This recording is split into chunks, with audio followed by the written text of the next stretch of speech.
YouTubers, this is Imaxination 1980 here, and we're going to look at some rare demo VHS tapes from Disney and from Pixar. Now first up, what you're looking at here is a very rare Pixar screener tape from 1990 containing their 4 short films, Luxo Jr., Red's Dream, Tin Toy, and Knick Knack. My best guess is that Pixar would sort of take this around to film festivals and show off, their resume, a video resume of sorts. And this was printed in 1990. This was around the time Pixar moved on from short films and started doing advertisements, started doing television commercials. I would love to see Pixar put like a bonus feature on a future Blu-ray that has all those commercials. I have one taped, actually. I'll show that in a future vlog, one that was actually taped from 1993. It's a Listerine commercial. It's a commercial of an anthropomorphic, it's a commercial of an animated Listerine bottle swinging through the jungle. It's quite cool. But yeah, this is definitely a rarity, and as you can see, there's nothing really of note on the tape label.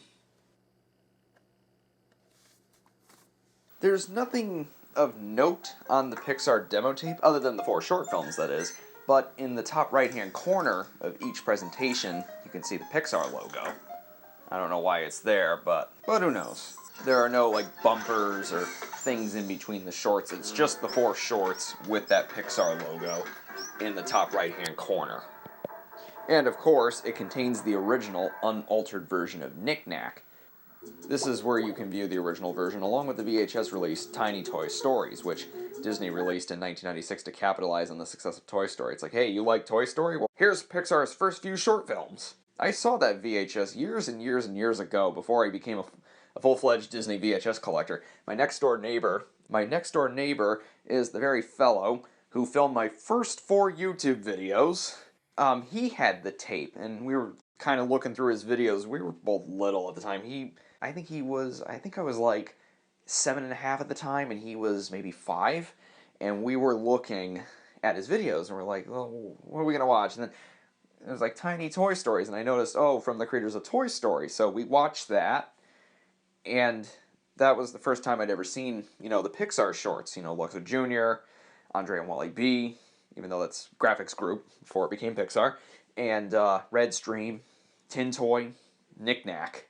And when I started getting into Pixar when I got a little older, I looked up their history, and I saw that Knick Knack was one of their early works, and Red's Dream was like, it's like I remember these. I remember I saw them on the Tiny Toy Stories VHS. So thanks to him, I saw the Pixar shorts at a very young age, and thanks to him, I successfully launched my my YouTube hobby. Thanks, Angelo. The 4 shorts, yes, they're good. What more can I say about them? Great advancements in computer animation, but also great little nuggets of storytelling.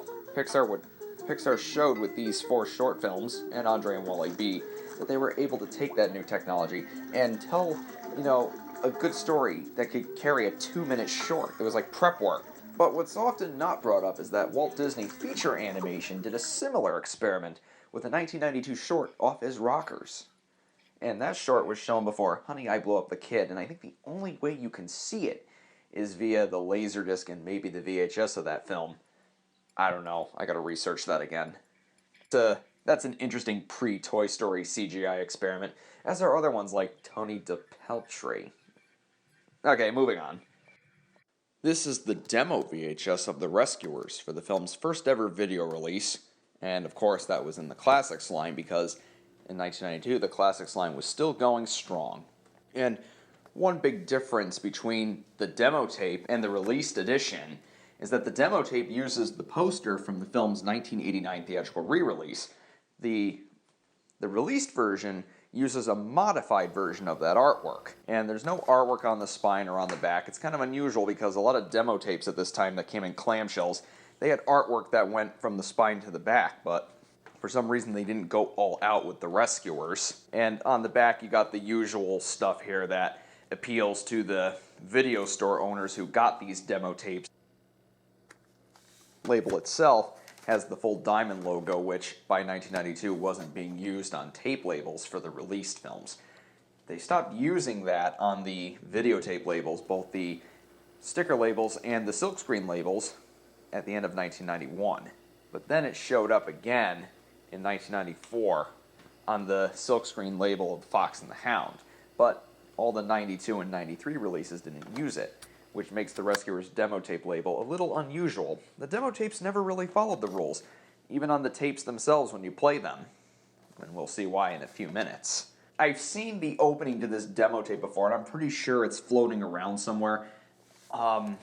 Unfortunately, I can't post it because I don't have, one of those video capture cards or whatever, so I can't give you a high-quality upload of the Rescuers demo tape. But if you want me to, do the whole thing, filming it with this thing, I'd be more than happy to do that. It's not the best quality, but this preview for the Rescuers, which is clearly aimed at, video dealers, is very cheesy, and for some reason, it seems to imply that The Rescuers is a sequel to The Rescuers Down Under, even though you could tell from the title that it's the first one. This fall, your favorite characters are back in a brand new adventure. An animated classic coming direct from the Disney Vault and straight to video cassette. The Rescuers. It's Bernard and Bianca taking off on an all-new dangerous rescue mission. But oh well, it was just a marketing thing, and the demo VHS of The Rescuers is unusual in that it contains the 1988 Classics logo, and for anybody who's kind of new to Disney VHS collecting or doesn't know about the logos, the Sorcerer Mickey Walt Disney Classics logo was introduced in 1988. It was first used on the VHS release of Cinderella, and then it was expired, well, officially, in 1994 on the final Classics release, which was The Fox and the Hound. And this was the second ever Classics logo, the first one being used from 1984 to 1988, and that was on the first string of Classics releases.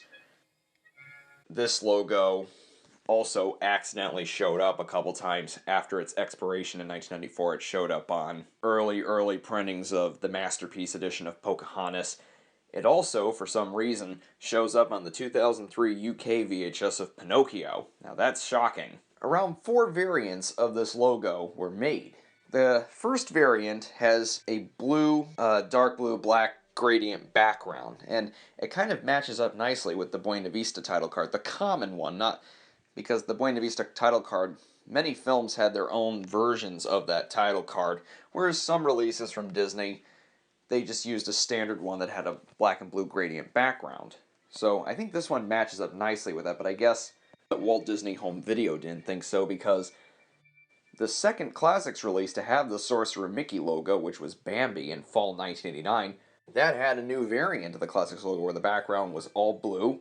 The diamond looked more like a frame, like a picture frame, whereas in the 1988 version, it looks like a plaque, like a metal plaque. There's more texture to it. Whereas the 89 one, it kind of looks like a picture frame. And the color grading is a little different altogether. Text is a little less glass-like, I guess. The music and everything else is still the same. It's the same animation, just different coloring. Third variant, which was introduced in 1992, everything is really blue in this variant. It's like the whole logo is tinted blue. This first appeared on the 1992 VHS of 101 Dalmatians.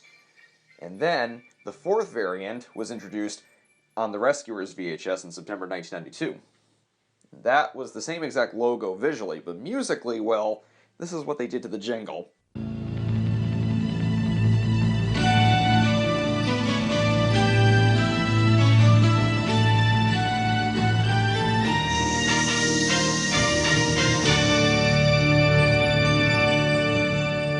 Sounds very bass-heavy, doesn't it? But yeah, that variant, that gradient variant that was used on Cinderella, it was replaced very quickly, but it did randomly pop up on other releases. Later printings of the 1991 Robin Hood VHS have it, for example, along with this demo tape, the French-Canadian VHS of Beauty and the Beast. It also appears on the special Making of Fantasia VHS that came with the Fantasia Deluxe Edition from 1991. There was the standalone edition, which was a sort of kind of Classics edition, but that's another story for another day. And then there was the lavish box set, and I think that was the first time Disney ever made a box set for a film.